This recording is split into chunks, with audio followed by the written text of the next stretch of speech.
pulled over and we pulled out the video camera and we started looking through the viewfinder, and we noticed that it started pulsating, and it turned from a triangle to a dot, then back into a triangle. We were pretty sure it was a UFO. We weren't exactly sure what it was, but we were pretty sure it was a UFO. We stood there for about 15 minutes recording it, and we went on into Gary, and we followed it all the way into Gary. When we got into Gary, Oklahoma, we stopped in front of my grandma's house, and then we pulled out the video camera again because it seemed a lot closer, and we started recording it from there. Well, from there we got a lot more detail on it and everything, and we noticed that it was turning into a triangle from a dot. And then I noticed that it started turning to its side and then back as it pulsated. We had it on full zoom. We did not zoom in and out, and when it was pulsating, that's what you saw. Oh, you're not going to believe this.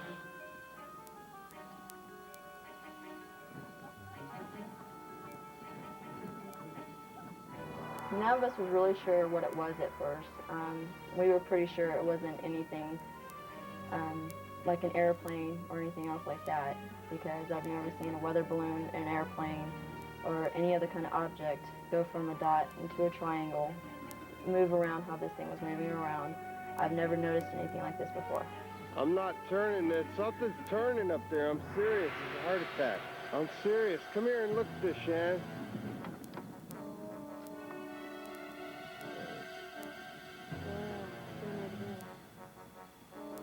It looks like a little dot then turns to a triangle. Right. We weren't really concerned about it. We were mostly curious about it. Everybody around us, that was around us, also started coming out their homes to look at it, and so we weren't the only ones who saw it. That is cool. We having a close encounter, Dad?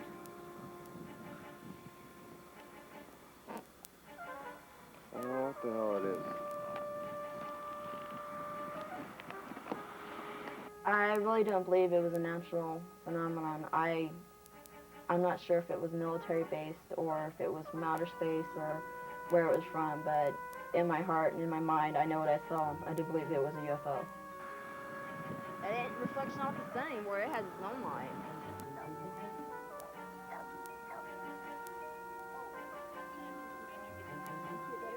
Yeah.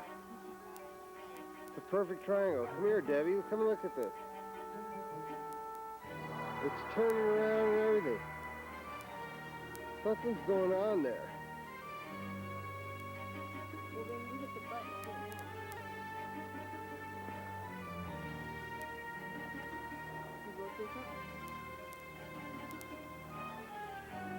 now. I think there's a lot more UFO sightings than people really report, because a lot of people, they're scared to come out and say, well, I saw a UFO, because they're afraid of being accused of seeing things, of drinking, of other things. But I do believe in UFOs, and I believe that there is another intelligent life form out there besides just us. I'm standing in front of the most secret military installation in the entire world. Just beyond this ridge is an area commonly known as Area 51, a place the government has denied for many years even existed. Is the government testing alien technology just behind these hills?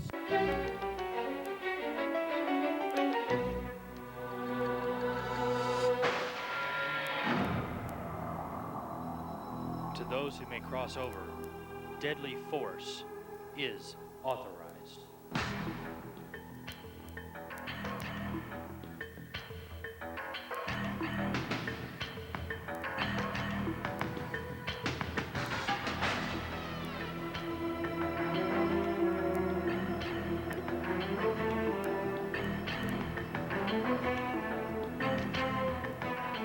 Area 51, or Dreamland, lies in the middle of the Nevada desert, just outside the Nevada nuclear test site, the perfect place to hide the country's top secrets.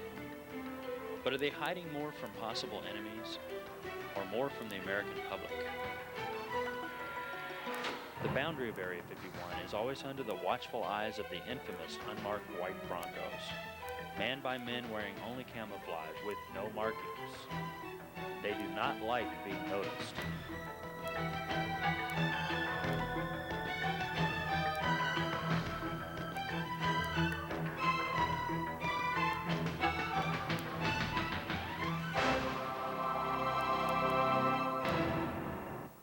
The only marker to Groom Lake Road where Area 51 lies is the now famous black mailbox, which has now been painted white.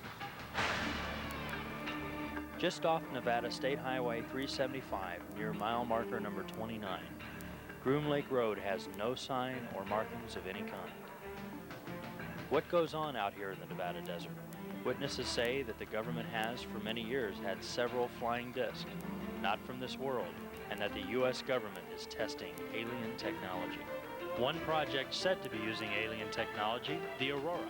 The government denies its existence. However, it has been clocked at speeds over 6,000 miles per hour. The SR-71 Blackbird was tested at Area 51 in 1952, and it is still the fastest plane the government claims to exist. Its top speed is classified. Seen here in a Russian satellite photo, Area 51 has the world's longest runway. A young man, about 14 years old, with my parents, and obviously the flight was about 14 and a half hours. And in the night, I was excited looking out the window. I saw these fast-moving objects, and I turned it over to my dad, and I said, "Dad, this appears like UFOs." And he said, "Go back to sleep. I think you're seeing things, but I believe I've seen these things, as I had stated earlier, but there were no sounds, and it was usually in the night.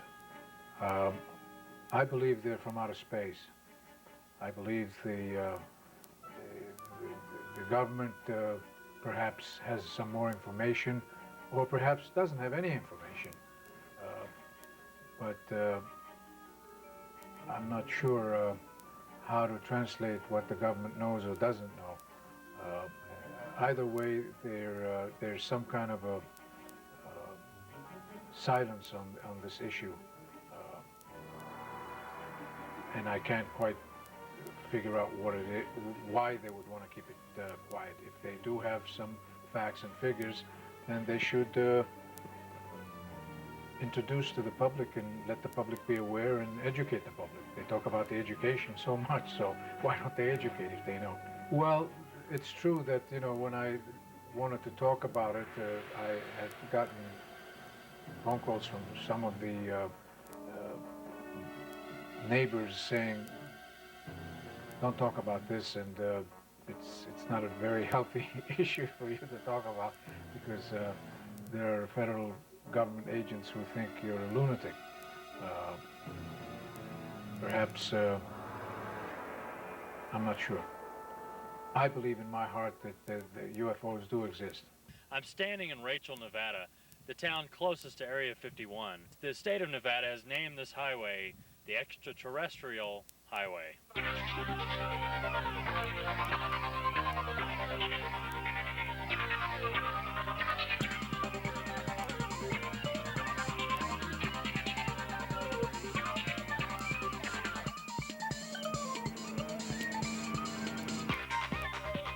They take a lighthearted approach to all this attention in Rachel.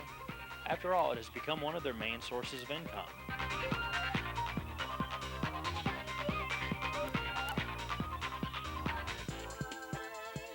Well, let's face it, it's their only income.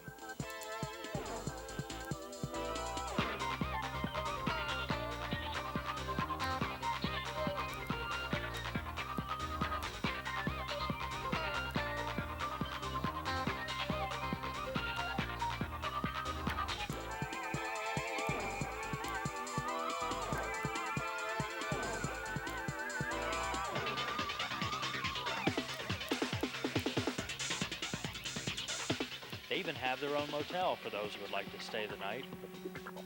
Even Hollywood has visited, as well as others.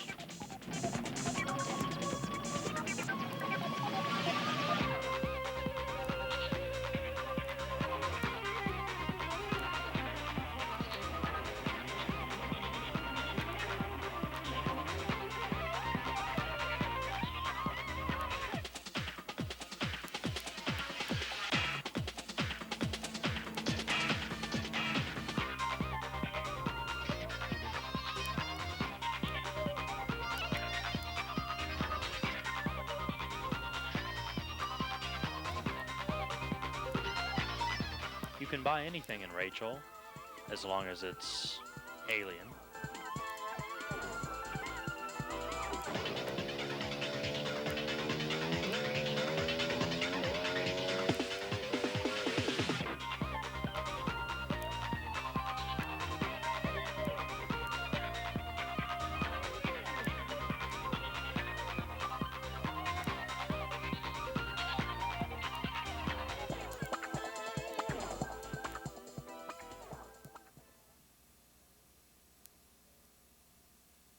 Between Grand Island and the Colorado border.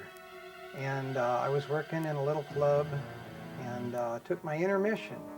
And I went outside with my wife and the club owner and his wife, and we saw a flying saucer up in the sky over the lake. And it was moving in all different directions, just gradually going boop, boop, boop, boop, boop, boop, boop, all over the place. And it finally came down and landed over the water out in the middle of the lake. And it stayed there. And we kept looking at each other saying, my gosh, it's a flying saucer. It was orange in color. And then it moved up a little bit, and I started to go get in my car because I thought maybe I could chase it. But there was no way to chase it because it was over the lake, and you can't drive your car over the lake. So we just waited and waited and watched it, and eventually it went back up into the sky, and then it just veered off just like that out into the universe somewhere, and we never saw it again. Now, the club owner had told me stories that they had found cattle, because this was cattle country in Nebraska, and the cattle had been killed and all the blood had been drained out of the cows. Now, I never did see a cow like that. I just know what he told me. And it happened on several occasions where the cows were dead and there had been a small incision made into the cow, and all the blood inside the cow had been sucked out, and just the carcass was left there dead. Nellis Air Force Base, located just outside Las Vegas, Nevada, is the largest air base in the world. Nellis hides many secrets. Area 51 lies inside the Nellis Bombing and Gunnery Range. Nellis also houses much of the country's nuclear arsenal, and many black projects are based and tested here.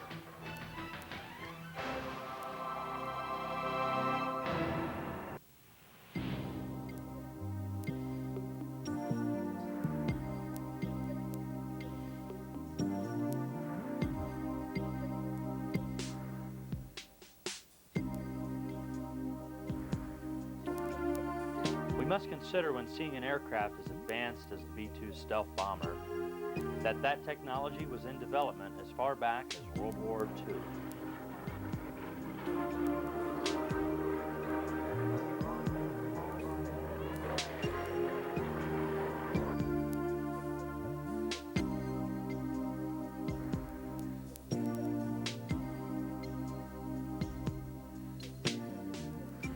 Today's aircraft are based on yesterday's technology.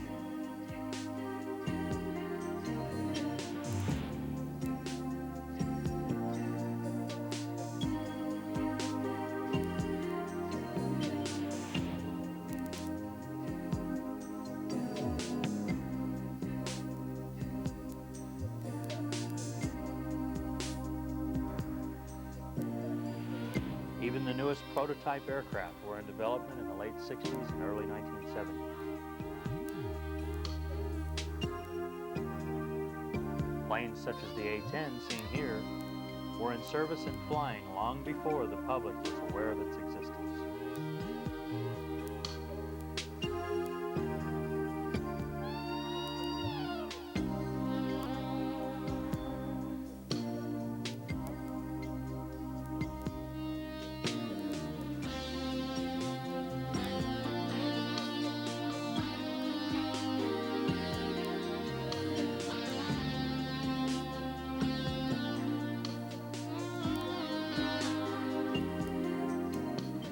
But yesterday's technology is nonetheless impressive.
Many of today's black projects are considered above top secret.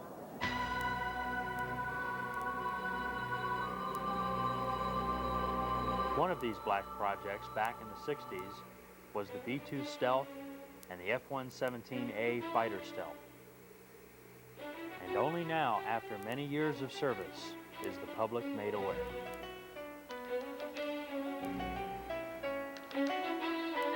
Is the U.S. government testing real UFOs? Some witnesses say yes. I think the UFO was a UFO from another planet.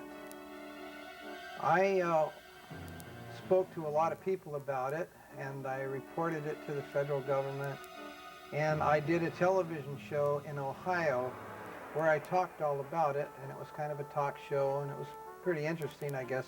People probably were watching me thinking, well, either this guy really saw a UFO, or he's crazy, or he was drunk, or maybe he's just making it up just to get on television. But that was not the case. I really saw it, and I was really talking about it and talking exactly what I saw on the air. And then a government man came to me and said, we'd really appreciate it if you just didn't talk about it to anybody and just pretend like you never did see it and just forget about it. And I did for 25 years, I guess, maybe more. He just tried to make me think that maybe I didn't really see it. He asked me things like, well, how many drinks did you have that night? I guess what he was trying to say is you must have really been drunk and you were imagining or you were hallucinating. And that was not the case. The man was trying to convince me that whatever I saw could have been like a weather balloon, or it could have been something that was explainable by just rational measures. And I knew he was wrong, because weather balloons can't go that fast, and they can't just move any direction they want to go in. They have to go wherever the wind blows them. So I could not see how it could have been an airplane or a weather balloon. It was a flying saucer, and it moved like a flying saucer. It could go from one point to another point real quick. It made no sound at all. And it seemed like everyone on the streets had pulled to the side of the road and was looking up. And so, of course, we looked up to see what everybody was staring at. And there was a kind of a glowing ball up in the air just hovering. And my dad was there, and it really meant a lot to him in the military. He was a aviation machinist mate on an aircraft carrier. And so he really was interested in aircraft. And for this object to be hovering up in the air was something that really got his attention. I know that at some point somebody called the newspaper down, and the newspaper, when they'd received the phone call, had showed interest, but the next day there was nothing reported on it. I kind of got a first-hand taste of this whole denial thing of UFOs don't exist, and no, you didn't see anything, you saw a weather balloon. There was probably 200, 300 people within the block or two that we were at. Cars driving by and stopping, and people getting out and looking. There was such a huge amount of people that saw it that there's no way that it could have been denied or could have been written off as a weather balloon. I'm convinced that the government, all the way back to Roswell and forward, I'm convinced they have UFOs or objects from other planets in their custody, and I can understand why they wouldn't want to tell anybody, but I don't know that they can hold out much longer without saying, hey, we do have this technology, we do have crafts from other planets. I don't know how much longer they can maintain the silence without looking foolish. I don't know. Can we discount these sightings as all natural phenomena, military craft, and weather balloons? I think the sheer number of sightings speaks for itself. As for what the government knows and doesn't know, the government has established a web of secrecy around the subject. Men like Bob Lazar, who have worked at Area 51, have reported experiments on alien craft. I think our government has a lot to reveal about this subject. Until next time, I'm Robert Burton, and thank you for joining us.